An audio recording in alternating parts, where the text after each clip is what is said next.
serious than I thought I would be. It's trying to get up the nerve to actually start. Okay, here we go. I'm gonna teach you how I do Tucker's facial hair and how I do the stubble. For 7 years, I kept it to myself. For a long time, it just felt so precious and sacred that I didn't want anybody else to share it with me. I didn't want anybody else in on this little like private transformation. For me, it was a way to cue my brain into operating as a person who was unburdened with oppression. And so moving from a feminine into this masculine role helped me visualize myself as a strong, capable, and unburdened character. And yeah, it has become a comfort and an empowerment that has transformed me on a deeply spiritual level. And the process of the stubble is included in that. And with the way the world is now, I feel such an overwhelming love, and I want to encourage everybody to find the thing that makes them visualize themselves as a powerful, kind, unburdened human. Visualize yourself that way. Practice it a lot, and enjoy your personal power and strength.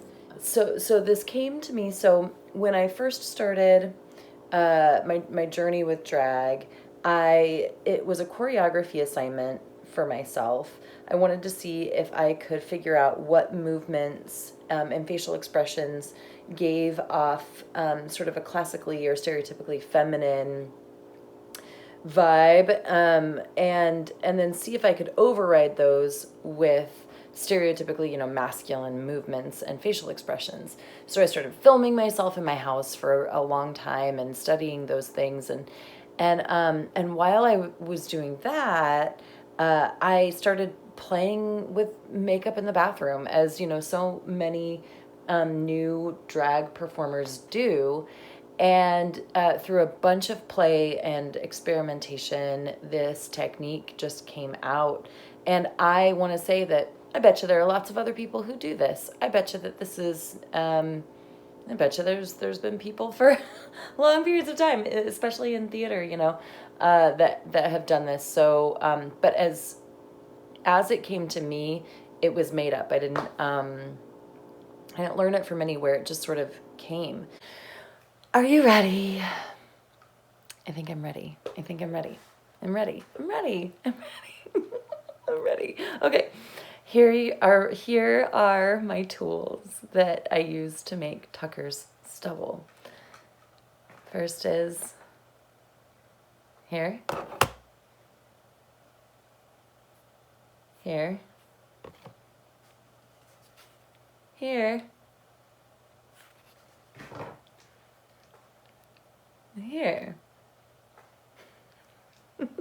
Okay, so I'm sorry, I think I'm gonna cry. That's really weird. Okay. I didn't expect that.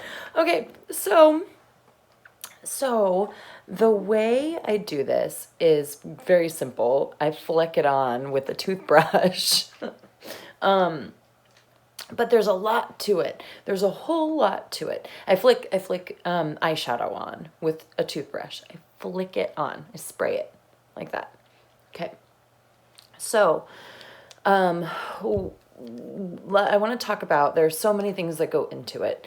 So the type of brush is really important.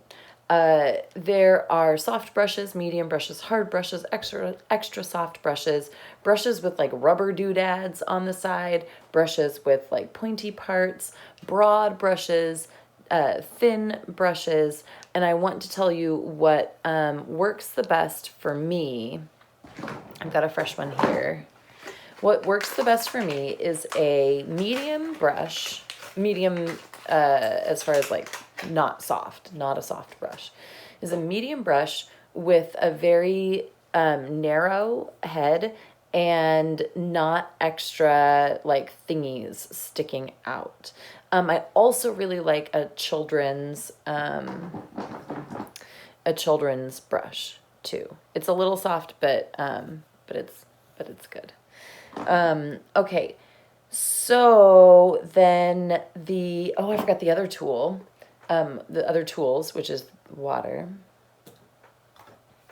hairspray, and the hair dryer, which I'm not going to get out for this right now because I think I can get through without it. So the first thing you do, are you ready? First thing you do is you grab your toothbrush and you're going to get it wet. You can either use water or hairspray for this. There are benefits either way. The hairspray is going to get a little bit gunkier and it'll be a little bit harder to work with. And your brush will get harder to work with through the time. Water, though, the individual droplets will bleed faster. They'll spread faster, and you'll end up it's heat activated, this stubble, where it really starts, each droplet will bleed into the others as the evening goes on and as my body heat goes up. And so we'll talk more about that later when we talk about droplet size. So I'm going to use water for right now, and I'm just dipping my toothbrush in the water a little bit. And I'm going to go ahead and get rid of some of the water because that's going to be too much. And then here, I rub it in. Here, I pick up. I'll often use 2 colors if I have a lot of time. That feels a little dry to me, so I'm going to go back into my water just a little bit.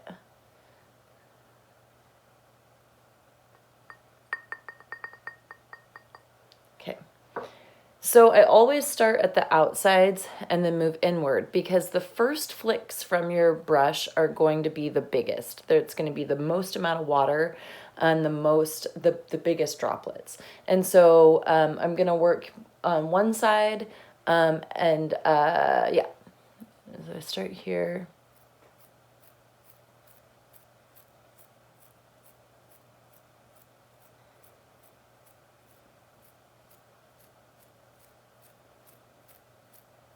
Working this way. And you can see how big those are and how far apart they are. I'm going to get under my jaw as well, especially if you're doing this on, if you're going to perform and get up on a stage where people are below you. It'll be really obvious if you forget this area. And also when you go to open your mouth, or when I go to open my mouth, I can see if I've missed this. And then there are big blank spots here. So getting the underside of that. This is also a good place to start because it's lower risk. I'm going to reload and do the other side so that my droplet sizes are even. I'll discharge some of this. And then,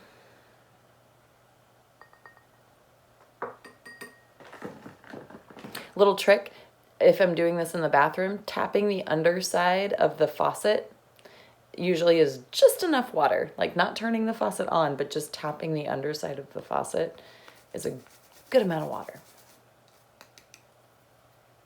And then go back here.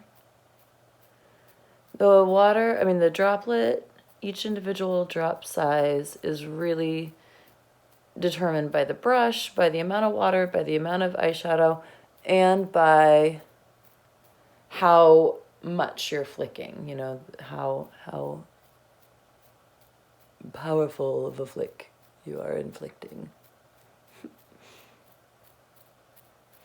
I used to make up and do, more of my neck with this, but I end up wearing so many things that just rub against it. So let me start right now and talking about like the things that can go wrong. So if you end up with clumps, if you end up with a big splat that shouldn't be there, you have to wait for it. You either have to start all over or you have to wait for it to dry and then take like the little plastic toothpicks are really great. And then you just flick bits off and create more open spaces. You can also, if you create a big blop here, you could also just add a blop here and go with that. Right now I want to talk about facial hair shape. So I used to do this all the way up to here and had this sort of like here down thing. But I play with different facial shapes. Facial hair shapes. This little buddy.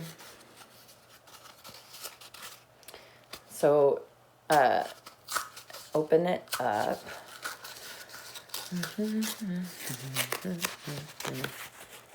And cut it in half, or tear it in half. Unroll this just a little bit. And then create a little stencil here. Dun, dun, dun, dun, dun. Dun, dun, dun, dun. But I don't always do that. But you can use things to create stencils. Yeah. So I come in with the angle of the brush is a big deal too. So I want to support the shadows and that I already laid down with my contour. So like this area here, you know, I want that to be a little darker. So I'm going to angle my brush upward. This is also really great to bring in right about here so that you don't get extra spray going up everywhere, even though I'm not using it as a stencil, just as a guard. This is a good time too, as we're approaching, for me to talk about lips. You got to pucker your lips. So, oh, I just totally accidentally sprayed my face.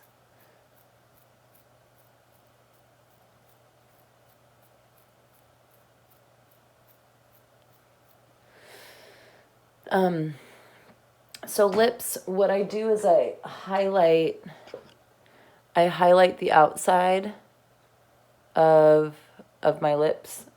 I like highlight that line. And then when I go to do the spray around the lips, I go like this.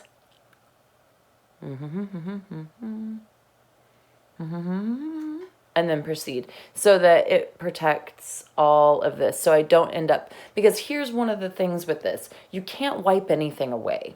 You can't wipe any of it away. If you wipe any of it away, it's going to wipe the drop next to it away, which is going to wipe, or smear the drop next to it, which smears the drop next to it. It's also interconnected.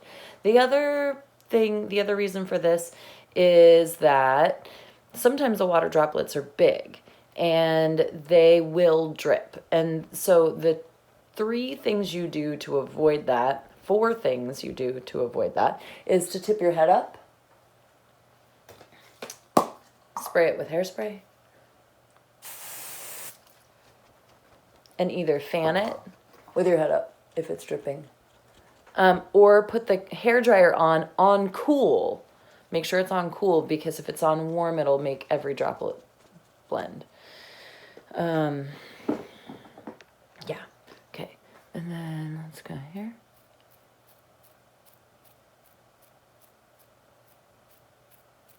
If you get too close and you go over it too many times, you'll get, again, a mass where it won't have individual droplets.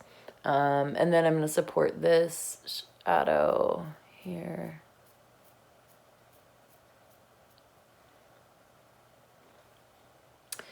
I almost just said good, like a dance teacher. Excellent, good. Now, I'm going to go ahead and do some of this with the hairspray. So to show you how to do it with hairspray.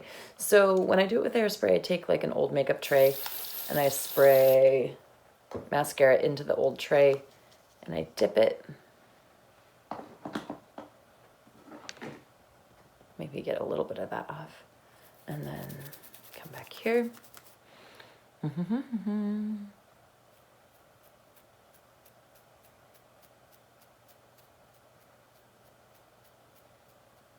Okay, so I'm going to get rid of some of this. I'm going to spray some of it off so that I'm getting a smaller amount, and I'm going to do some of these closer up like bits.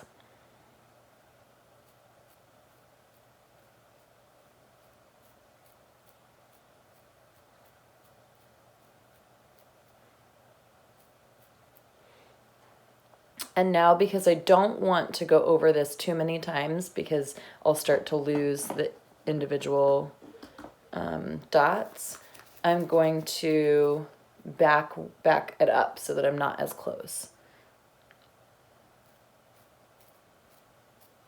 Do that again.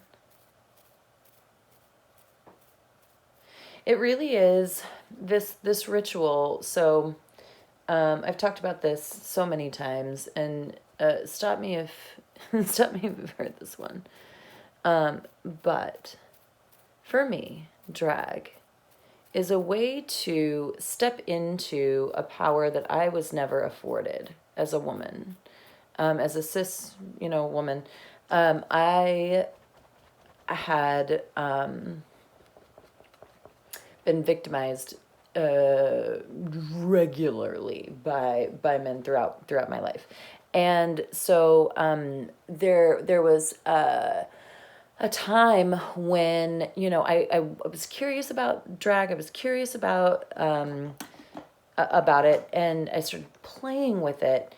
And when I started experimenting and playing with this masculinity within myself, what I discovered is that I have the right to take big steps. I have the right to take up the space I take up. I have the right to look up when I'm walking into a room and make eye contact with people. I have the right to be independent and dynamic, and all of those things that so often women are kept from.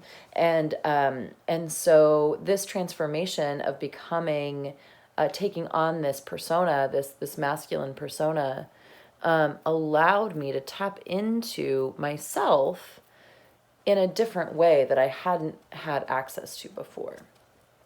I'm going to stop talking so I can get upper. Now this part is the hardest part. It's so problematic. So you really cannot have too big a water droplets or too big a droplet when you're getting into here. So picking this stuff up and then discarding the first bits of it is key. I'm going to go here. We're going to put up a guard without touching any of this, because one little touch and you're just in trouble. Mm-hmm.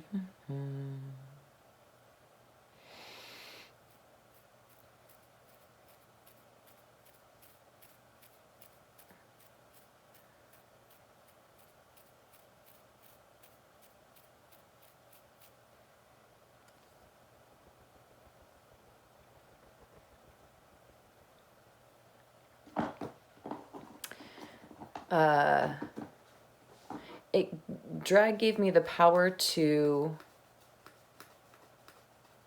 imagine myself as an unburdened, unoppressed human. And when you have the ability to routinely pretend that you are unburdened, you get to, invent what that would be. And for me, stepping into male privilege was a way to take off shackles that had kept my mind and my life completely locked up. And so let me do this next part.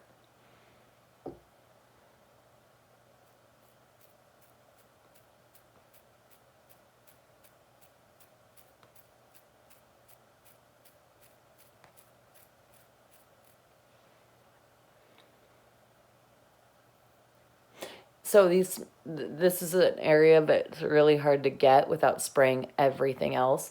And so the key to that is to get right in there and just to do little bits, like little tiny.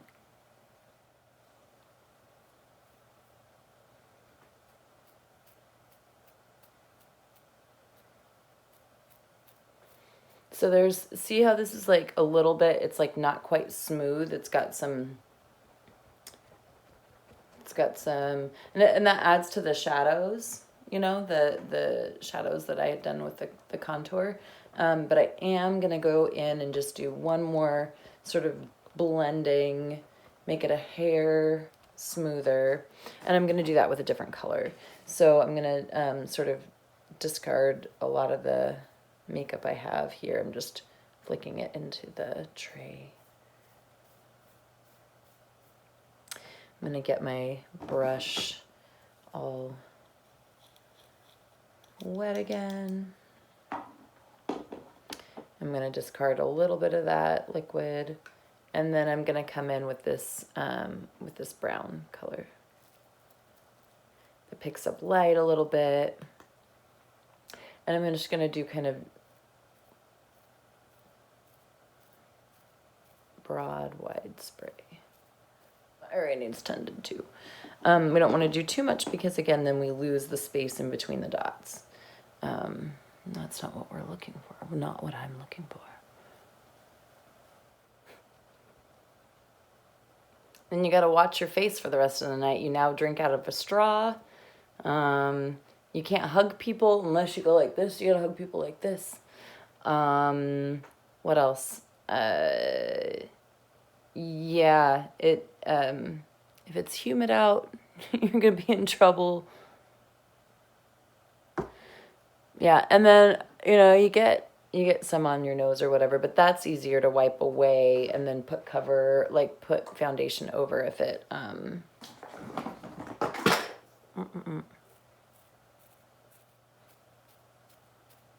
Okay. I'll leave it at that for now. And you can use setting spray to set it, like I'm sure lots of people do. I'm just gonna hairspray.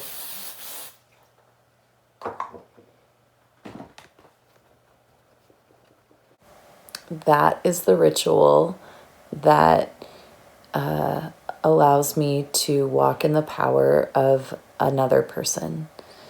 And thanks for watching, if you made it all the way through this long video. And thank you for all of your support over the years. And I can't believe I just shared it. I feel really good about it. All right, thanks.